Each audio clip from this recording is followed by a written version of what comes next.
Cek, cek, cek. Assalamualaikum warahmatullahi wabarakatuh. Salam sejahtera bagi kita semua.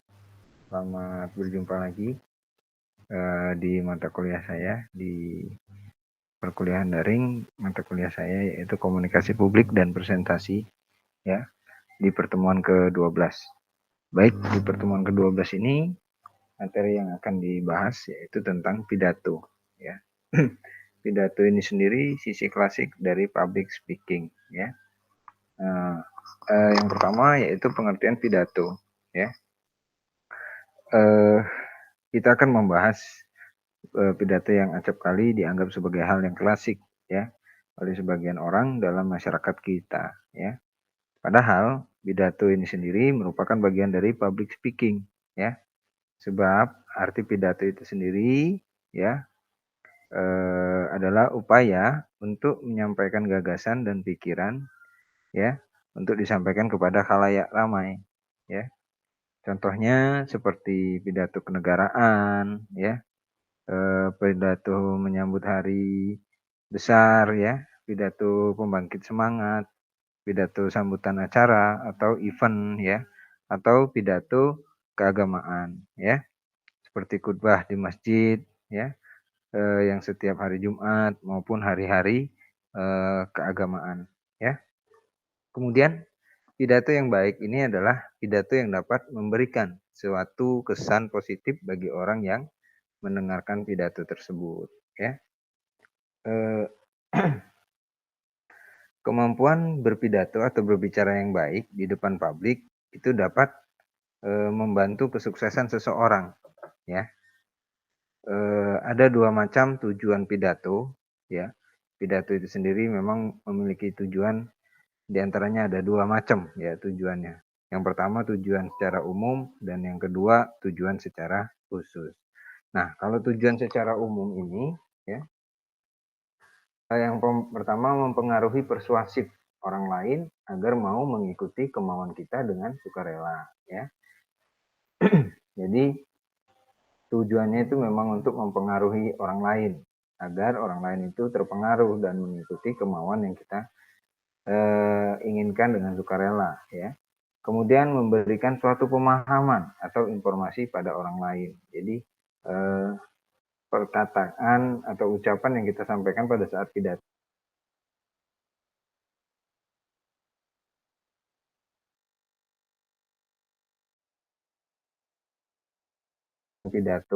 yang menghibur sehingga orang lain itu senang dan puas atas ucapan yang kita sampaikan. Jadi pidato itu bukan hanya sekedar memberikan informasi, tapi juga harusnya, ya, dikemas ke dalam eh,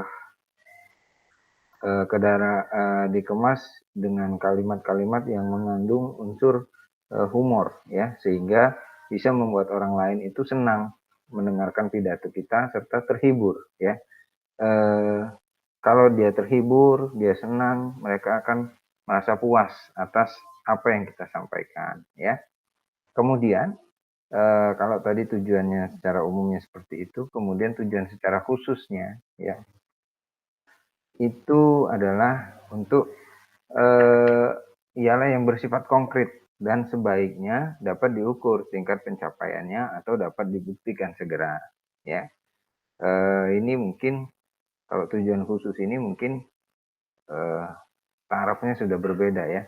Tapi setidaknya memang kalau kita berpidato itu harus ada feedback yang positif, ya, yang konkret, ya. Yang konkret ini dalam artian nyata yang bisa kita rasakan, ya, sebagai tolak ukur sampai mana sih pidato yang saya sampaikan, ya. Apakah itu bisa dibuktikan, orang-orang bisa terpengaruh atau seperti apa, ya. Nah, itu harusnya bisa diukur. Eh, Kemudian, ya, selanjutnya ada macam-macam pidato. Nah, macam-macam pidato ini banyak, ya.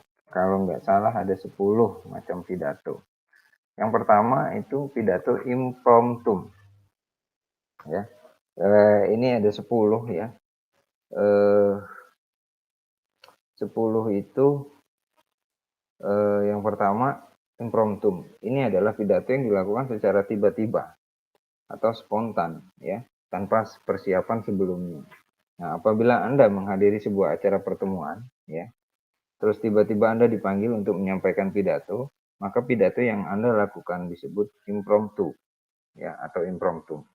Impromptu ini dari suku katanya improm.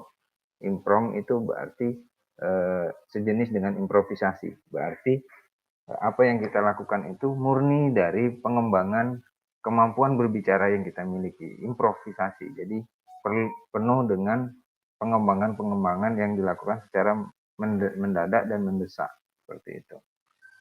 Mungkin sederhananya ketika kalian datang suatu acara pernikahan ya, tiba-tiba Anda tanpa adanya pemberitahuan terlebih dahulu, tiba-tiba Anda ditunjuk ya oleh MC atau pembawa acara untuk untuk memberikan pidato atau kata sambutan mewakili dari tamu undangan ya. Nah, biasanya pidato yang seperti ini itu jarang sekali yang namanya dikonsep ya. Jadi materinya mengalir sesuai dengan kondisi saat itu ya. Jadi itulah yang dikatakan yang termasuk dengan pidato impromptu tadi ya. Kemudian ada pidato manuskrip ya. Seperti apa pidato manuskrip? Nah, ini pidato yang dilakukan dengan naskah ya. Dengan naskah, juru pidato membacakan naskah pidato dari awal sampai akhir. Di sini lebih tepat jika kita menyebutnya membacakan pidato ya. Dan bukan menyampaikan pidato. Pidato manuskrip perlu dilakukan jika isi yang disampaikan tidak boleh ada kesalahan ya. Misalnya ketika Anda diminta untuk melaporkan keadaan keuangan ya, berapa pemasukan, dari mana saja sumbernya, dan berapa pengeluaran, serta apa uang yang dikeluarkan, apa saja yang dikeluarkan ya, dan beberapa pengeluaran serta untuk apa yang dikeluarkan. Anda perlu menulisnya dalam bentuk naskah dan kemudian membacakannya ya. Nah, ini yang dikatakan manuskrip. Jadi yang kalian sampaikan itu berupa informasi yang tidak boleh informasi tersebut salah dalam penyampaiannya, sehingga harus dikonsep terlebih dahulu, dicatat, kemudian baru disampaikan ya. Nah, ini manuskrip ini banyak orang mengatakannya bahwa ini adalah membacakan pidato ya, bukan pidato ya. Nah, mungkin secara sederhananya bagi laki-laki ya, mungkin yang biasa sholat Jumat ya, biasanya ketika sebelum khotib itu naik ke mimbar untuk untuk berceramah ya, memberikan ceramahnya, biasanya ada pengurus masjid yang berdiri ya, kemudian melaporkan tentang perkembangan keuangan di dalam masjid itu sendiri ya. Biasanya dia menyampaikan berapa uang kas yang saat ini ya, kemudian pengeluarannya apa saja ya, pemasukannya dari mana, kemudian saldo terakhir itu berapa. Nah, itu semua itu biasanya dicatat sesuai dengan kenyataan yang ada di masjid tersebut ya. Kemudian yang C ya, atau yang ketiga itu ada jenis pidato memoriter ya. Nah, pidato memoriter ini merupakan pidato yang ditulis dalam bentuk naskah ya, kemudian dihafalkan kata demi katanya, seperti seorang siswa madrasah menyampaikan nasihat pada acara imtihan ya. Pada pidato jenis ini, yang penting Anda memiliki kemampuan menghafal teks dan mengingat kata-kata yang ada di dalamnya dengan baik ya. Keuntungannya jika kita menghafal ya, pidato ini akan lancar ya. Tetapi kerugiannya ya, kalau kalian pidato dengan cara menghafal itu akan datar, flat aja seperti itu ya. Sehingga terkesan monoton ya, atau membosankan, sehingga tidak akan mampu menarik perhatian hadirin ya. Ini biasanya pidato-pidato seperti ini mungkin sifatnya menghafal, jadi materinya dibuat, diketik dulu materinya, kemudian dihafalkan, ya, dihafalkan sehingga kalau kita menghafal itu kurang menghayati, ya, beda dengan memahami, ya, menghafal dengan memahami itu sangat berbeda. Jadi kalau menghafal, apa yang kita sampaikan itu sesuai dengan apa yang kita ingat, ya. Tulisan-tulisan yang kita tulis di dalam naskah kemudian kita hafalkan sehingga apa yang kita sampaikan itu berdasarkan tulisan itu, ya. Jadi terkesan datar dan sangat membosankan. Jadi kebanyakan pidato yang seperti ini durasinya tidak terlalu lama, ya. Karena kalau lama akan terdengar membosankan sehingga sulit untuk menarik konsentrasi dari audiens, ya, atau pendengar dari pidato tersebut, ya. Selanjutnya ada pidato extemporer, ya. Apa itu pidato extempor? Pidato ini merupakan yang paling baik dan paling sering digunakan oleh juru pidato. Juru pidato yang terutama yang mahir, ya, dan berpengalaman, ya. Dalam menyampaikan pidato jenis ini, ya, extemporer ini, ya, juru pidato hanya menyiapkan garis-garis besar, ya, atau outline-nya saja, ya, serta pokok-pokok yang akan dibahasnya, ya, sebagai penunjangnya, ya. Tapi pembicara tidak berusaha mengingat atau menghafalkan kata demi katanya, ya. Outline hanya merupakan pedoman untuk mengatur gagasan yang ada di dalam pikiran kita, ya.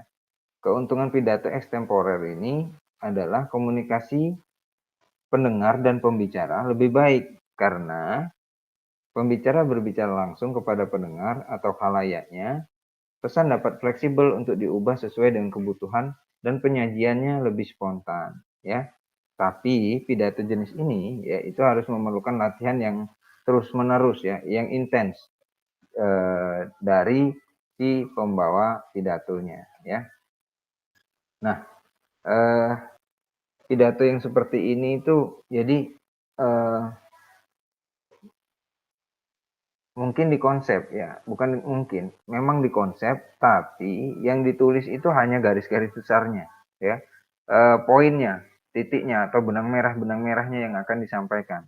Nah, untuk penyampaiannya itu sifatnya hanya mengembangkan dari isi dari garis besar pidato tersebut, ya. Jadi penjabarannya dari materi itu yang yang dicari sendiri oleh si pembawa pidato tadi, ya. Jadi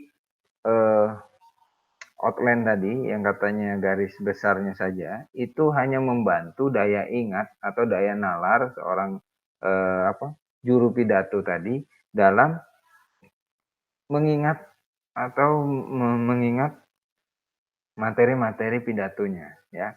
Jadi tidak akan ditemukan dalam skrip pidato yang sifatnya extemporer ini tidak akan ditemukan secara detail, ya, tentang isi pidato itu, tapi hanya garis-garis besarnya saja, ya. Nah, ini kalian sendiri, Bapak, ya, terutama itu sering melakukan yang seperti ini. Jadi ngajar itu tetap menggunakan teks, tetap menggunakan alat bantu, tapi alat bantunya hanya sebatas untuk membantu saya dalam mengingat inti-inti atau poin-poin materi yang harus saya sampaikan, ya. Nah, untuk poin materinya sendiri itu saya sendiri yang menjabarkan sesuai dengan apa yang saya pahami dari materi tersebut, ya, seperti itu. Kemudian yang selanjutnya ada pidato informatif. Apa itu pidato informatif? Pidato ini tujuan utamanya untuk menyampaikan informasi, ya, agar orang menjadi tahu tentang sesuatu, ya. Jadi walaupun semuanya pidato itu tujuannya adalah menyampaikan sebuah informasi, tapi ada yang lagi yang lebih spesifik, ya, yaitu pidato informatif. Jadi tujuannya memang untuk menyampaikan informasi agar orang lain itu menjadi tahu tentang sesuatu, ya. Contohnya apa? Contohnya itu perkuliahan, ya. Nah, perkuliahan seperti saat ini, ya, itu sifatnya informatif. Jadi apa yang disampaikan itu bisa atau membawa manfaat sehingga orang lain yang mendengarkan perkuliahan itu bisa memahami dari materi yang disampaikan, ya. Bisa itu perkuliahan, ya, kemudian ceramah, ya, kemudian makalah, ya, atau diskusi, ya, pengajaran dan wejangan, ya. Jadi pengajaran atau wejangan, ya, atau nasihat-nasihat, ya, itu sifatnya informatif, berisi tentang informasi, ya. Selanjutnya ada pidato persuasif. Nah, pidato persuasif ini tujuan utamanya adalah membujuk atau mempengaruhi orang lain agar mau menerima ajakan kita secara sukarela, ya, secara sukarela, bukan secara sukar rela, ya. Jadi harus ditekankan di situ. Jadi pidato persuasif ini lebih ke merayu, ya, merayu pendengarnya agar pendengar tadi termakan ajakan juru pidato tadi sehingga dengan sukarela mengikuti apa yang disampaikan oleh eh,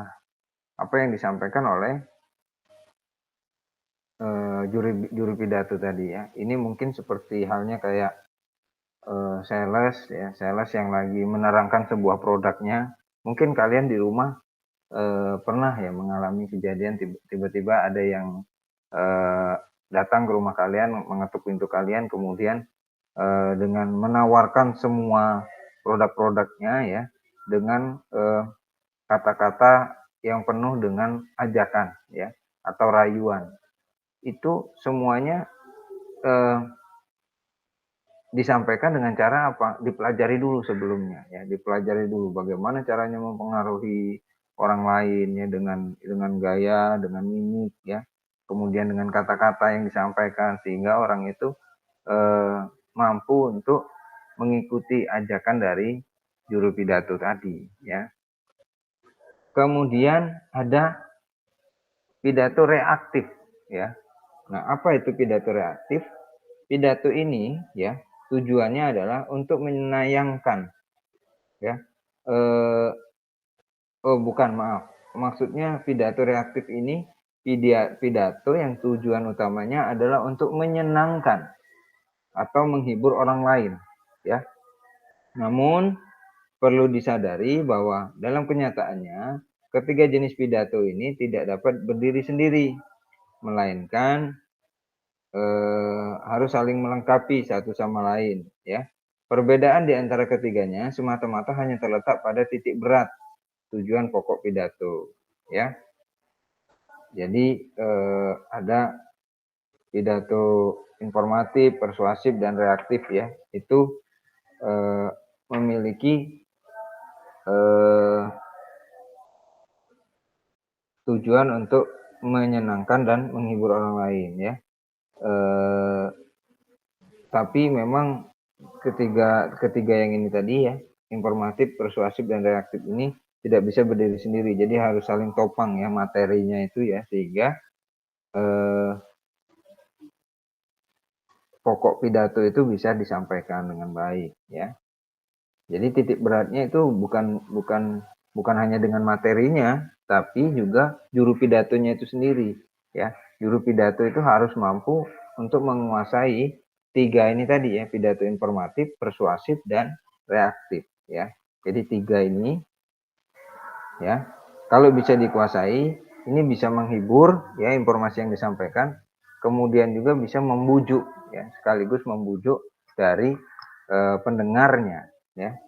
Kemudian ada pidato pembukaan, ya. Nah, ini pidato pembukaan ini biasanya sifatnya singkat, ya. Nah, ini pidato pembukaan ini singkat dan biasanya dibawakan oleh seorang MC, ya. Jadi MC biasanya melakukan pembukaan, jadi dibuka dulu acara yang dibawanya atau dipandunya itu dengan pidato kecil ya, pidato pembuka. Biasanya bahasanya standar ya. Assalamualaikum warahmatullahi wabarakatuh contohnya ya. Contoh nih ya, Assalamualaikum warahmatullahi wabarakatuh. Selamat pagi Bapak Ibu tamu undangan. Terima kasih atas kedatangannya ya. Eh, pada acara khitanan misalkan ya. Bla bla bla bla bla bla bla ya. Saya berdiri di sini selaku MC ya yang akan memandu jalannya acara ini kurang lebih 3 jam ke depan seperti itu. Jadi dia membuka dulu ya. Itu yang dikatakan pembukaan, pidato pembukaan. Ini biasanya sifatnya singkat ya. Kemudian pidato pengarahan. Nah, pidato pengarahan ini biasanya digunakan pada saat pertemuan-pertemuan ya. Jadi biasanya pidato pengarahan ini yang membawakannya adalah orang-orang yang memang punya kepentingan di dalam rapat tersebut ya, misalnya pimpinan ya, kemudian kepala bagian ataupun ketua di dalam pertemuan itu ya. Jadi dia mengarahkan jalannya dari pertemuan tadi seperti apa harusnya ya. Jadi dikasih pengarahan apa yang akan dibahas di dalam pertemuan itu ya, apa yang harus menjadi konsentrasi dalam pertemuan itu dia arahkan ya. Itulah yang dikatakan dengan jenis pidato pengarahan. Kemudian selanjutnya pidato sambutan ya. Nah, ini tadi yang saya katakan pidato sambutan ya. Nah, pidato sambutan ini bisa jadi sifatnya ini ya, impromptu ya. Jadi ini tidak terkonsep sama sekali ya, biasanya itu tidak terkonsep sama sekali, mengalir seperti itu ya, sesuai dengan kondisi yang ada di sana ya. Nah, mengalirnya ini perlu di perlu di apa maksudnya, untuk bisa mengalir ya, sambutan ini tadi, pidato ini tadi perlu penguasaan materi atau penguasaan diri ya, atau pengalaman ya. Nah, biasanya kalau orang yang jarang berbicara di depan publik atau di depan umum, ini akan kesulitan dalam menyampaikan pidato sambutan ya. Tapi kalau orang yang sudah terbiasa berbicara di depan publik ya, maka dia tidak akan kesulitan. Tinggal dia menjabarkan apa yang ingin dia sampaikan di pidato sambutan tadi ya. Nah, pidato sambutan ya ini pidato yang disampaikan pada suatu acara kegiatan atau peristiwa tertentu ya, terutama yang dapat dilakukan oleh beberapa orang dengan waktu yang terbatas secara bergantian. Nah, kok bisa Pak pidato sambutan disampaikan secara berurutan? Yap, tergantung dengan acara apa, kemudian memang sesuai dengan kebutuhan. Contoh kita katakan tadi, kalau acaranya acara pernikahan ya, acara resepsi pernikahan. Biasanya MC itu ngelis ya, di listnya di dalam situ. Pertama sambutan dari tuan rumah ya, kalau pernikahan tuan rumah, kemudian sambutan dari pihak besan atau pihak mempelai ini ya, laki-laki katakanlah. Kemudian sambutan dari ketua panitia ya, kemudian sambutan dari keamanan ya, kemudian sambutan dari pemerintah setempat ya. Nah, ini sambutan-sambutan ini dilakukan secara berurutan sesuai dengan urutan yang sudah ditentukan oleh MC atau Master of Ceremony ya, yang memang tugasnya memandu jalannya acara tersebut ya. Selanjutnya ada pidato peresmian. Nah, apa ini pidato peresmian? Yakni pidato yang dilakukan oleh orang yang berpengaruh untuk meresmikan sesuatu ya. Jadi ini pidato peresmian ini biasanya pidato-pidato yang sifatnya khusus ya. Entah itu meresmikan satu organisasi, entah itu meresmikan gedung, ya meresmikan tempat usaha dan lain sebagainya ya. Nah, ini biasanya yang ditunjuk ya, itu yang ditunjuk adalah orang yang memang berpengaruh atau memiliki peran di dalam acara yang akan diresmikan tadi, ya. Misalkan kalau misalnya meresmikan gedung baru, ya, biasanya itu yang ditunjuk itu adalah ketua atau pemimpin di dalam kantor tersebut. Kemudian kalau dia pidato peresmian toko misalkan, ya, itu ya mungkin yang pemilik tokonya, ya, diminta untuk pidato peresmian, ya, atau bisa pemerintah setempat dan seterusnya, ya. Itu yang dikatakan pidato peresmian. Jadi pidato peresmian ini dilakukan hanya pada event-event yang memang membutuhkan untuk pidato dulu sebelum peresmian dari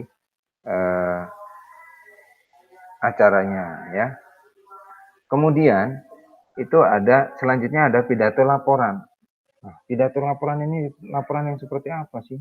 Ya, pidato seperti apa kok ada pidato laporan? Nah, pidato laporan ini, ya, isinya adalah melaporkan suatu tugas atau kegiatan.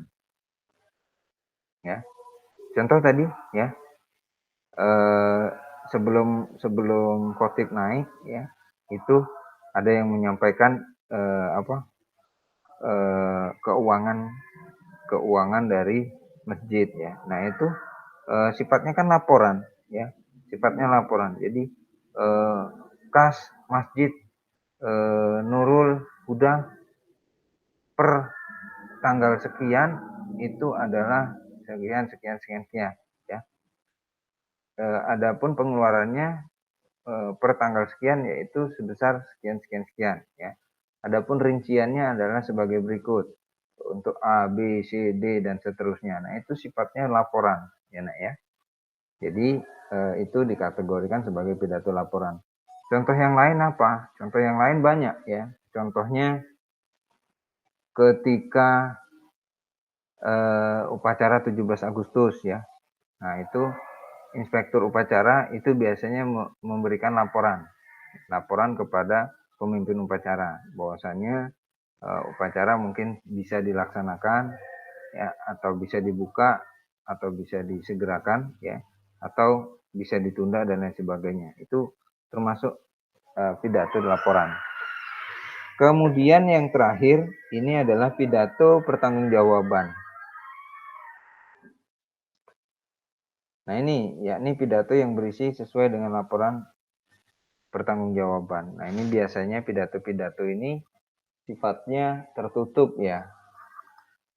Contoh mungkin di dalam rapat terbatas, ya, dalam satu perusahaan itu ada pidato pertanggungjawaban, terlepas itu pertanggungjawaban penggunaan dana atau pertanggungjawaban pekerjaannya, ya, report dari pekerjaannya 1 tahun, ya, mungkin, ya. Kemudian mungkin masih banyak lagi, ya, yang intinya itu pidatonya isinya hanya pertanggungjawaban. Nah, jadi kalau pidato jenis ini, ya, sudah dipastikan, ya, yang disampaikan itu harus diketik dulu atau dikonsep dulu, ya, karena memang berisi tentang informasi yang tidak boleh kurang atau salah dalam menyampaikannya, ya, karena itu bentuk dari pertanggungjawaban pidato yang akan disampaikan. Jadi informasi-informasinya benar-benar harus dikonsep, ditulis yang rapi, ya, kemudian baru dibawakan dalam pidato tadi, ya. Ya, itulah ada beberapa jenis atau macam pidato yang harus kalian pahami, ya. Kalau dari perumpamaan atau contoh yang Bapak berikan itu kurang bisa kalian tangkap dengan baik, kalian bisa mencari pendekatan-pendekatan contoh-contoh yang lain, ya. Silahkan kalian kembangkan sendiri. Selanjutnya, selain kalian harus paham macam-macam pidato, ya, selanjutnya ada yang tidak kalah penting, yaitu posisi saat berpidato, ya. Jadi situasi dan atmosfer ya adalah dua hal yang penting ya bagi pembicara. Ia harus merasa tenang dan senang dengan sekitarnya ya. Sebab rasa senang dengan sekitar ini memberikan rasa pasti dan ketenangan bagi juru pidato ini tadi ya. Oleh karena itu, pembicara dan pemimpin acara perlu memastikan seperti apa kondisi lokasi atau tempat berpidato itu nanti ya. Mereka harus mempertimbangkan di mana sebaiknya dia berdiri ya. Kemudian pembicara harus menempatkan diri sedemikian rupa ya sehingga pendengarnya memiliki tempat yang baik untuk bisa melihat dan mendengarkan suara juru pidato itu tadi ya. Jadi yang pertama itu tidak boleh terlalu jauh dari pendengarnya ya. Jadi nggak boleh kita pendengarnya ada di depan kita, ternyata kita membelakangi pendengarnya, itu nggak boleh ya pidato seperti itu. Berarti kalau pendengarnya ada di depan, kita harus tampil di depannya. Emang seorang pidato itu harus menghadapi audiensnya secara langsung. Kalau bisa tidak terhalang dari apapun, tidak boleh ada penghalangnya. Jadi pure kayak gitu ya. Jadi tujuannya apa? Suara ya yang akan disampaikan, informasi yang akan disampaikan tadi tujuannya supaya pendengar tadi bisa benar-benar mendengarkan dengan baik informasi-informasi yang disampaikan pada saat berpidato ya. Tidak boleh terlalu tinggi melampaui kepala pendengar ya. Jadi kalaupun pakai panggung ya, tidak boleh di atas kepalanya pendengar ya. Jadi pendengar itu nanti jangan seperti konser ya atau konser musik ya. Kalau konser musik itu memang dibuat panggungnya lebih tinggi dari penontonnya ya. Mungkin dengan tujuan keamanan dan lain sebagainya ya. Karena kan kalau konser musik kan biasanya kita sama-sama tahu ya. Kadang-kadang joget-jogetnya dan lain sebagainya itu sangat ngeri sekali ya. Jadi dibikin panggungnya lebih tinggi bahkan sebatas kepala penonton ya. Sehingga diharapkan penonton akan sulit kalau misalnya mau naik ke dalam panggung, ke atas panggung ya.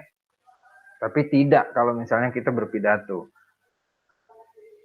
Boleh menggunakan panggung tapi tidak lebih dari kepala, jangan posisinya sama persis tingginya dengan kepala pendengarnya ya. Maka tidak akan nanti pendengarnya akan bosen. Dongak terus ya, dongak melihat ke atas terus kan pusing, capek ya nanti ya. Jadi panggungnya pun harus disesuaikan dengan pendengarnya ya. Kemudian pandangannya tidak boleh melawan matahari atau cahaya. Nah ini ya harus disesuaikan. Jadi kalau kalian mau berpidato jangan sampai melawan dengan sinar matahari, silau ya. Silau kemudian akan mempengaruhi mata kalian ya sehingga kalian pada saat berpidato atau ceramah jadi terganggu konsentrasinya ya. Kemudian kalian juga tidak bisa melihat audiens kalian dengan jelas kalau posisi kalian pidato itu melawan sinar matahari ya. Seperti itu. Jadi sinar matahari pun bisa mempengaruhi kualitas pidato kalian ketika kalian pentas ya. Di belakang pembicara tidak boleh ada faktor-faktor yang dapat mengganggu dan tidak boleh ada jendela atau pintu. Nah, kok bisa Pak? Kalau dikatakan tadi di belakang pembicara, di belakang kalian itu ya, tidak boleh ada faktor-faktor yang mempengaruhi atau mengganggu yang dapat berpotensi untuk mengganggu pendengaran audiens ya. Jadi di belakang itu sebisa mungkin di belakang orang berpidato itu sebisa mungkin clear ya. Jangan di belakang itu ada genset ya. Kalau ada genset kalah suara orang yang pidato tadi dengan suara bunyi genset tadi ya.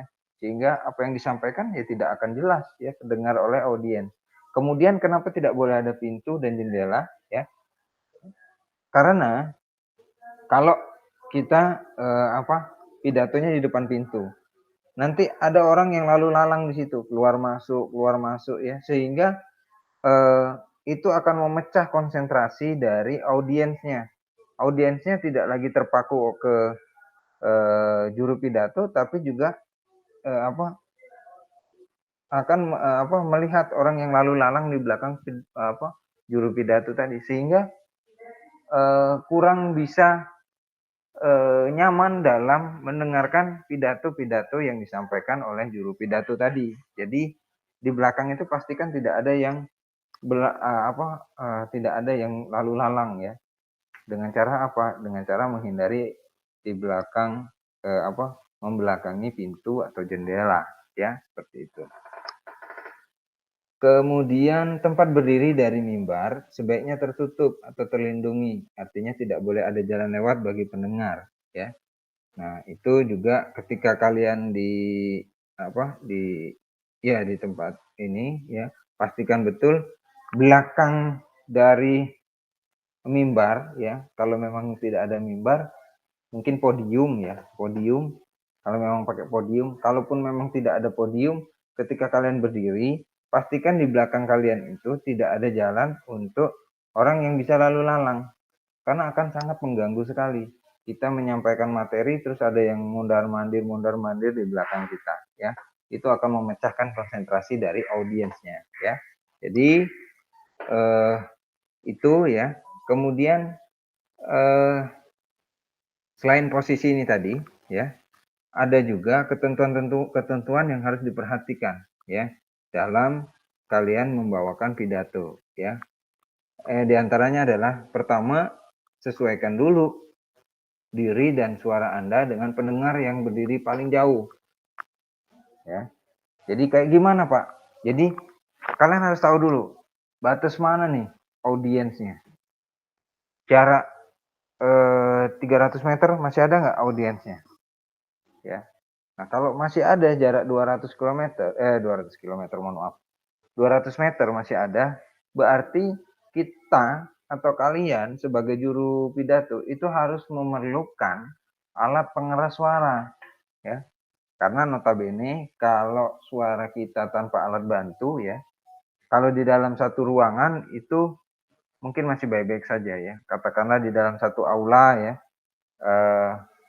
yang jaraknya cuman 11 meter katakanlah ya. Nah, mungkin jarak 11 meter kita bicara tanpa menggunakan alat bantu pengeras suara, mungkin itu masih bisa didengar dengan baik. Tapi ketika kalian berpidato di luar ruangan, ya, di bawah tenda, di luar ruangan yang mungkin sampai 20-30 meter, ya, itu 20 sampai 30 meter itu masih ada pendengarnya, ya, itu wajib hukumnya menggunakan pengeras suara. Kok wajib, Pak? Iya, kalau memang mau pidato kalian itu didengar jelas sampai ke ujung, ya, itu kalian harus membutuhkan alat pengeras suara, ya. Jelas ya? Kemudian bicara dengan tempo yang lambat. Maksudnya apa? Berbicaralah temponya itu yang sewajarnya, ya. Kalau kalian berpidato itu bedakan pidato dengan bicara biasa ya. Kalau pidato itu kan memang ada isi, ada informasi yang berisi ya, yang harus kalian sampaikan, yang harus kalian delivery ya. Jadi mau nggak mau kalian harus menggunakan tempo berbicara yang sedikit lebih pelan dari kalian komunikasi biasa ya. Tujuannya apa? Tujuannya adalah supaya orang lain atau audiens ya bisa mendengarkan dengan jelas apa yang kalian sampaikan ya. Kalau kalian ngomongnya kayak penyiar radio ketika berpidato itu susah orang mau paham ya. Ini ngomong apa orang ini ya? Karena apa? Karena kalian tidak menggunakan tempo yang sedikit lebih lamban dari biasanya ya. Kemudian selanjutnya perhatikan konsonan-konsonan yang tajam. Maksudnya apa? Konsonan-konsonan yang tajam ini penggunaan suku-suku katanya ya. Jadi kalau memang harus tajam, sampaikan dengan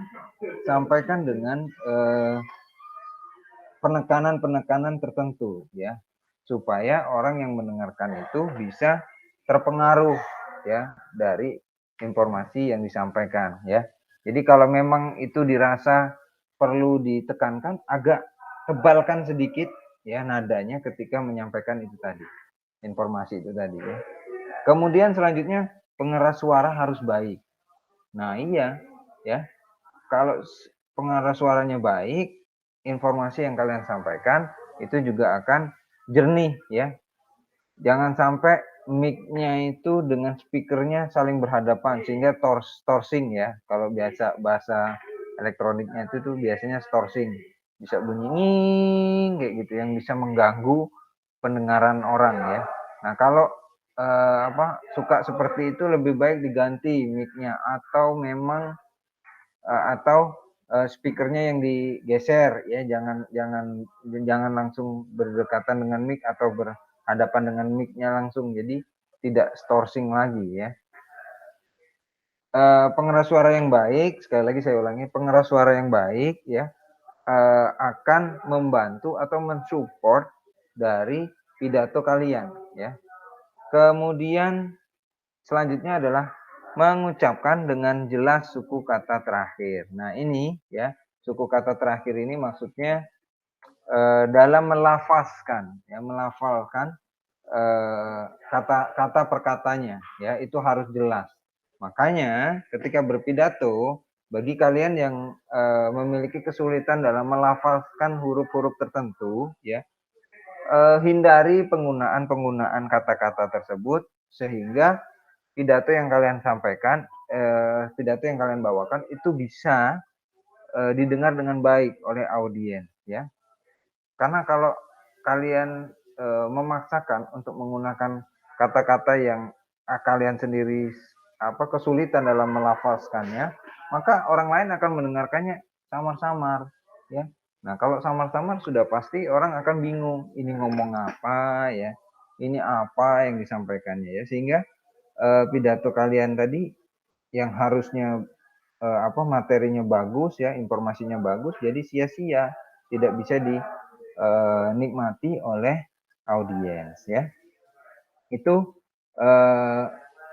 posisi dan cara yang baik di dalam berpidato ya. Kemudian selanjutnya, nah ada ciri-ciri pidato yang baik. Apa sih ciri-ciri pidato yang baik? Itu ada 10 ciri-ciri pidato yang baik. Yang pertama itu pidato yang saklik. Apa itu? Memiliki objektivitas dan unsur-unsur yang mengandung kebenaran, ya. Kemudian saklik juga bisa diartikan ada hubungan serasi antara isi pidato dan formulasinya, atau ada hubungan yang jelas antara pembeberan masalah dengan fakta dan pendapat pribadi. Jadi sinkron nih ya. Sinkron. Maksudnya seperti apa? Jadi hubungan serasi ya antara isi pidatonya dengan formulasi, maksudnya dengan contohnya ya. Nah, seperti Bapak kalau misalnya mengajar ya, menyampaikan materi itu biasanya apa yang ditulis ya, apa yang ditulis di buku ini Bapak sampaikan. Tapi caranya bukan hanya Bapak baca, juga Bapak jabarkan, kemudian Bapak berikan contoh yang mendekati dengan informasi yang dengan tujuan yang disampaikan oleh buku ini ya. Seperti itu yang dimaksud dengan saklik tadi ya. Jadi pembeberan masalahnya sesuai dengan pendapat, bukan maksud saya sesuai dengan fakta dan pendapat pribadi si juru pidato ini tadi ya. Kemudian pidato yang jelas, yang kedua ya, pidato yang jelas. Maksudnya apa? Pembicara atau juru pidato ini harus pandai memilih ungkapan dan susunan kalimat yang tepat dan jelas untuk menghindari atau untuk menghindarkan salah pengertian atau salah persepsi ya dalam berpidato. Intinya komunikator itu harus paham masalah yang dibicarakan ya. Jadi pidato yang jelas ini adalah pidato yang pemilihan ungkapan atau susunan katanya atau kalimatnya tepat dan jelas ya. Jadi orang itu dengerin pidatonya itu tidak salah paham ya, atau tidak salah persepsi, atau tidak menimbulkan multitafsir ya dari informasi yang disampaikan pada saat pidato tadi ya. Kemudian yang ketiga, pidato yang hidup. Maksudnya seperti apa pidato hidup ini? Jadi pidato yang hidup ini adalah untuk menghidupkan pidato bisa menggunakan gambar, cerita pendek, atau kejadian-kejadian yang relevan dengan permasalahan yang dibicarakan sehingga memancing perhatian pendengarnya. Ya, jadi pidato yang hidup ini yang bisa membawa audiensnya itu untuk membayangkan kejadian tersebut sesuai dengan informasi yang disampaikan tadi ya. Nah, untuk menunjang ini tadi bisa dibantu dengan slide ya, gambar ya, kemudian mungkin PowerPoint ya, mungkin animasi atau backsound ya, suara-suara ya diiringi dengan musik ya. Jadi sehingga audiens yang mendengar pidato ini bisa terbawa suasananya ya, sehingga dia bisa memahami apa yang disampaikan oleh juru pidato ini tadi ya. Seperti itu. Selanjutnya pidato yang memiliki tujuan. Nah, apa yang ingin dicapai ke juru pidato tadi dalam sebuah pidatonya ya. Tentu agar tujuan itu dapat tercapai ketika membawakan pidato ya, tujuan juga harus sering diulang dalam rumusan yang berbeda ya. Kalimat-kalimat yang merumuskan tujuan dan pada bagian penutup harus dirumuskan secara singkat, jelas, dan padat. Lebih baik disodorkan satu pemikiran dan tujuan yang jelas, jangan terlalu banyak tujuan agar bisa diingat oleh pendengarnya ya. Seperti halnya misalnya Bapak ngajar ini kan, Bapak di akhir pengajaran selalu Bapak berikan conclusion ya, kesimpulannya. Jadi kesimpulan dari materi yang saya bawakan hari ini itu adalah bagaimana caranya kalian seperti apa seni berbicara di depan umum ya. Jadi seni berbicara di depan umum itu memiliki tiga kata kunci katakanlah ya. Itu saya sampaikan. Jadi tujuannya adalah untuk menarik lagi daya ingat audiens tadi terhadap materi yang disampaikan. Jadi tujuannya itu bisa terdelivery dengan baik ya. Selanjutnya pidato yang memiliki klimaks. Klimaks berusahalah mencapai titik puncak dalam pidato untuk memperbesar rasa ingin tahu pendengarnya. Ya. Jadi pidato yang baik itu harus punya klimaksnya, klimaks dari apa yang akan disampaikan itu, apa yang disampaikan ya, sehingga si pendengar ini antusias. Wah ini akhirnya endingnya seperti apa sih ceramah ini ya, apa yang disampaikan itu menjadi bahan yang ditunggu-tunggu oleh audiensnya ya.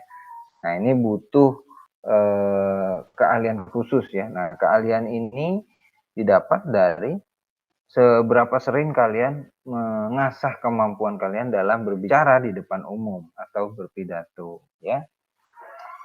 Pidato selanjutnya, pidato yang memiliki pengulangan. Maksudnya apa? Pengulangan itu penting karena dapat memperkuat isi pidato dan memperjelas pengertian pendengarnya ya. Isi dan arti tetap sama namun dirumuskan dengan bahasa yang berbeda. Jadi diulang-ulang lagi ya. Apa itu tujuannya? Mungkin itu apa yang informasi inti dari pidato tadi diulang-ulang lagi sehingga audiens tadi terus-terusan mendapatkan pengertian, oh iya, kembalikan lagi ke benang merahnya, seperti ini benang merahnya yang ingin disampaikan di dalam pidato ini tadi ya. Jadi diulang-ulang terus sehingga audiensnya paham. Tapi pengulangannya tadi jangan monoton. Jadi harus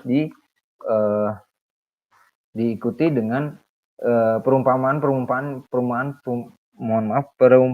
yang berbeda-beda ya. Jadi walaupun tujuan yang ingin disampaikan itu satu, tapi perumpamaannya yang berbeda-beda sehingga orang itu secara tidak sadar dia mendengarkan hal-hal yang diulang-ulang ya, tapi secara tidak sadar. Karena apa? Karena diberikan perumpamaan yang berbeda-beda ya. Kemudian selanjutnya ada pidato yang berisi hal-hal mengejutkan ya. Maksudnya apa Pak? Hal-hal yang mengejutkan. Jadi bukan saja sebagai sensasi, tapi mengejutkan yang dapat menimbulkan ketegangan yang menarik. Nah, contohnya apa? Contohnya ketika kalian memang harus mengilustrasikan ya dari pidato kalian itu, coba ambil salah satu audiens ya. Seperti halnya Bapak kalau misalnya ngajar kan, kalau memang butuh satu ilustrasi atau contoh ya, saya tarik nih satu atau dua mahasiswa ya, saya tarik untuk menjadi contohnya. Nah itu hal-hal yang mengejutkan ya, yang tidak diduga-duga oleh audiens tapi dilakukan oleh juru pidato tadi ya.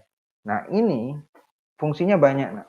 Jadi fungsinya itu yang pertama untuk mempermudah audiens itu dalam memahami informasi yang disampaikan. Kemudian yang kedua itu untuk menghidupkan suasana dari pidato itu tadi ya. Kenapa menghidupkan?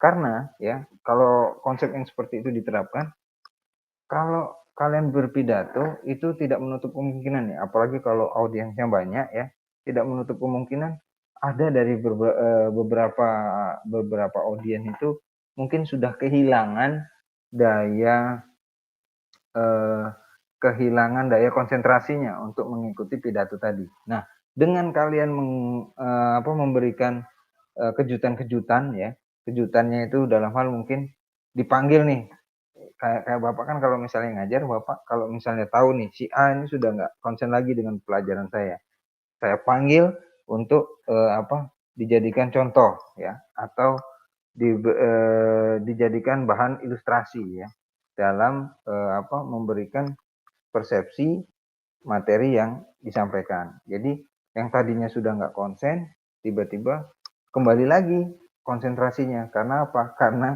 hal-hal yang di luar dugaan oleh audiens tadi, ya. Seperti itu. Itu yang maksudnya berisi hal-hal yang mengejutkan. Mungkin ada lagi yang bisa dikategorikan sebagai hal-hal yang mengejutkan. Mungkin kalian nanti bisa mengembangkannya, memberikan ilustrasi-ilustrasi lagi yang sesuai dengan topik yang diinginkan atau yang ingin disampaikan ya. Selanjutnya ada pidato yang dibatasi. Nah, pidato yang dibatasi kok itu termasuk ciri pidato yang baik, Pak? Ya.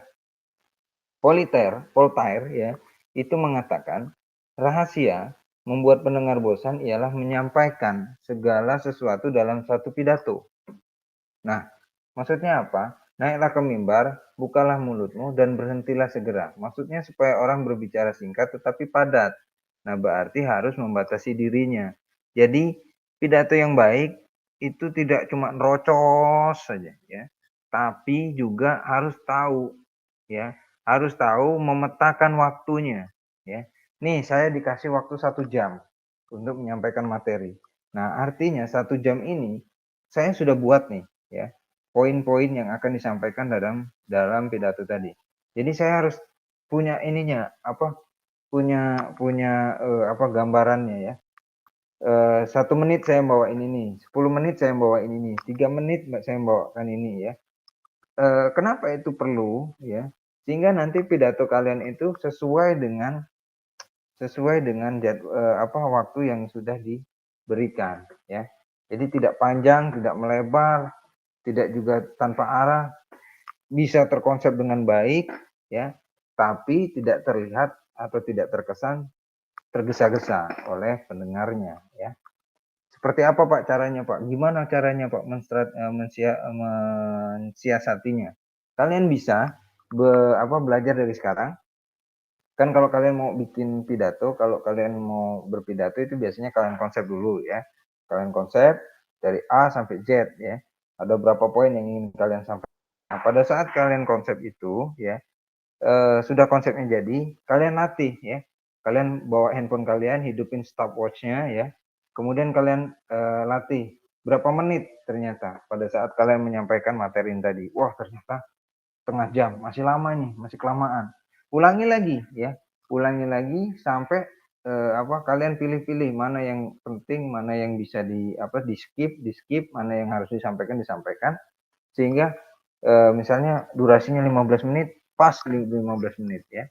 Nah itu memang perlu beberapa kali latihan-latihan ya, sehingga mampu membiasakan diri kalian berbicara sesuai dengan waktu yang ditentukan ya. Kemudian yang ke-9, pidato yang mengandung humor. Loh, kok ada Pak pidato yang mengandung humor? Ada ya. Humor dalam pidato itu perlu, hanya saja tidak boleh terlalu banyak ya. Dalam ceramah juga, ceramah-ceramah keagamaan juga ya, ada juru pidato atau juru ceramah itu yang memang membawakan materinya diselingi dengan humor ya, tapi tidak semuanya humor. Kenapa? Ya, humor itu dibutuhkan untuk mengembalikan lagi konsentrasi dari audiensnya ya. Kan tadi pidato yang bagus itu tidak boleh monoton ya. Kalau monoton itu bukan pidato tapi menghafal ya. Yang teksnya dibuat terus dia ingat kemudian dibacakan lagi, menghafal ya. Sifatnya itu akan datar begitu saja ya, tidak ada improvisasi ataupun cengkak-cengkoknya ya, ataupun penekanan-penekanan dari kata per kata yang disampaikan ya, seperti itu. Jadi harus ada mengandung humor. Kenapa sedikit saja Pak mengandung humor? Ya kalau kebanyakan bukan lagi pidato tapi melawak ya. Tidak ada lagi hikmatnya dalam berpidato. Hikmatnya seperti apa? Tidak ada lagi konsentrasinya ya dalam berpidato. Kemudian yang ke-10 itu pidato yang singkat. Maksudnya apa? Pidato yang singkat ini ya, pidato itu singkat tapi padat dan bermakna. Nah, ini perlu ketika saat-saat tertentu ya, yang memang tidak dikasih waktu yang panjang tapi harus disampaikan pidatonya sesuai dengan isi yang sudah dibuat. Jadi pidato yang singkat ini harus terus diasah ya, sama seperti pidato yang dibatasi. Kalau kalian bisa membatasi diri kalian dalam berbicara di depan umum, durasi ya terutama ya, nanti kalian akan terbiasa dengan pidato yang singkat, padat dan jelas ya, seperti itu. Baik, itu saja yang bisa saya sampaikan pada materi hari ini ya. Untuk pidato ini mungkin saya nanti bikin 2 part ya. Yang part pertama yaitu yang ini ya, ada pengertian pidato, kemudian macam-macam pidato, terus yang ketiga pentingnya mengambil posisi ya, yang keempat atau yang terakhir itu ciri-ciri pidato yang baik. Nah, untuk part kedua nanti akan saya sambung kalau insya Allah kalau waktunya ada minggu ini, tapi kalau nggak ada ya mungkin minggu depan ya.